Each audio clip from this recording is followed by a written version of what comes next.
Niendelee ama nisiendelee? Nitoboe ama nisitoboe? Ya mwisho. Leo hii nimekuja hapa na nimesikia mambo mengine hapa kwa msikitiko sana. Mimi nakumbuka hiyo wakati Ausi ameizungumzia hapa. Hiyo wakati mimi tukiwa tunasupport Muse, mama huyu nilikuwa namjua. Yeye alikuwa anasupport Mary. Unajua leo hii nimepata mtoto hapa, kuna kijana amezungumza hapa na uchungu sana. Amemaliza form 4. Kwa nini ngeko wanaridiani uchaguzi wa polisi Kenya mzima ilikuwa inafanyika? Kweli ama si kweli? Walikuwa wanataka polisi 10,000 Kenya mzima. Kwa hii constituency hii walikuwa wanataka polisi 34. Leo hii mzazi yeyote ambaye yuko hapa aninulie mkono mwenye mtoto wake alichaguliwa? Kuna mwenye yuko hapa? Hakuna. Juzi wamekimbia na hivi vitu yenye inaitwa Nyota Fund. Wakakimbiza wa kila siku asubuhi duoka hii Obore adupe. Wanapeana kila mtoto shilingi 50,000. Leo hii mzazi mwenye yuko hapa na mtoto wake alipata shilingi 50,000 ainue mkono. Sasa kesi kama hii ndio pesa ino.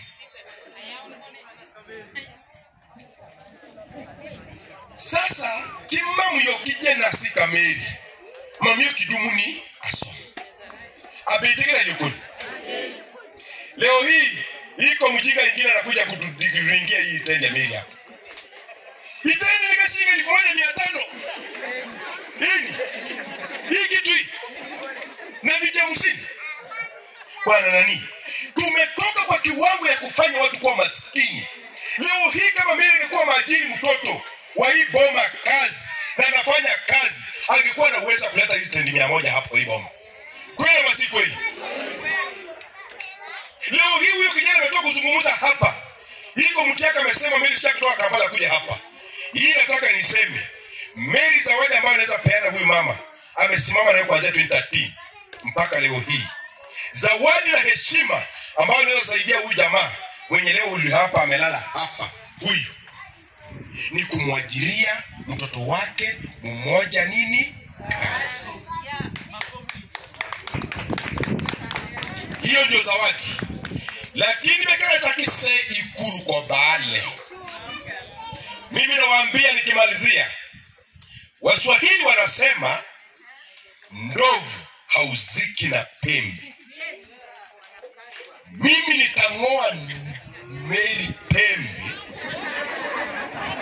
Kungoa.